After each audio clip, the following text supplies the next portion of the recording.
കണ്ണൂരിൽ പാതിവില തട്ടിപ്പിനിരയായവർ പ്രതിഷേധവുമായി തെരുവിലിറങ്ങി. Kannur city police commission ഓഫീസിലേക്ക് നടത്തിയ മാർച്ചിൽ പ്രതിഷേധം ഇരമ്പി. സീറ്റ് പ്രൊമോട്ടർമാർക്കെതിരെ കേസെടുക്കണമെന്നായിരുന്നു പ്രധാന ആവശ്യം. കണ്ണൂർ ജില്ലയിൽ പാതിവില തട്ടിപ്പിന് ഇരയായവരുടെ കൂട്ടായ്മയാണ് യോജിച്ച പ്രക്ഷോഭം ആരംഭിച്ചത്.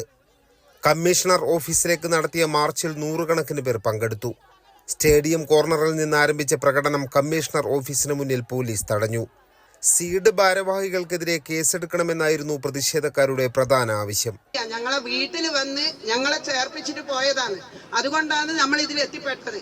പിന്നെ അത് മാത്രമല്ല, അവര് വന്നിട്ട് ഓരോ കാര്യങ്ങൾ പറഞ്ഞത്, നിങ്ങൾ പൈസ ഇല്ലായിട്ട് ഈ കൂട്ടത്തിൽ നിൽക്കുന്ന ഒരുപാട് ആളേക്ക് പൈസ വാങ്ങണം. അവര് ഇനി ഒരു ജീവിതത്തിൽ ഒരാളെ അവർക്ക് ചതിക്കാൻ തോന്നരുത്.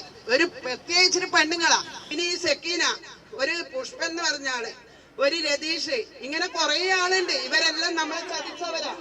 വരും ദിവസങ്ങളിലും പ്രതിഷേധം തുടരാനാണ് തീരുമാനം. കണ്ണൂർ ജില്ലയിൽ തട്ടിപ്പിന് ഇരയായവർ ചേർന്ന് സീഡ് വിമൻ ഓഫ് ഫയർ എന്ന പേരിലാണ് കൂട്ടായ്മ രൂപീകരിച്ചത്.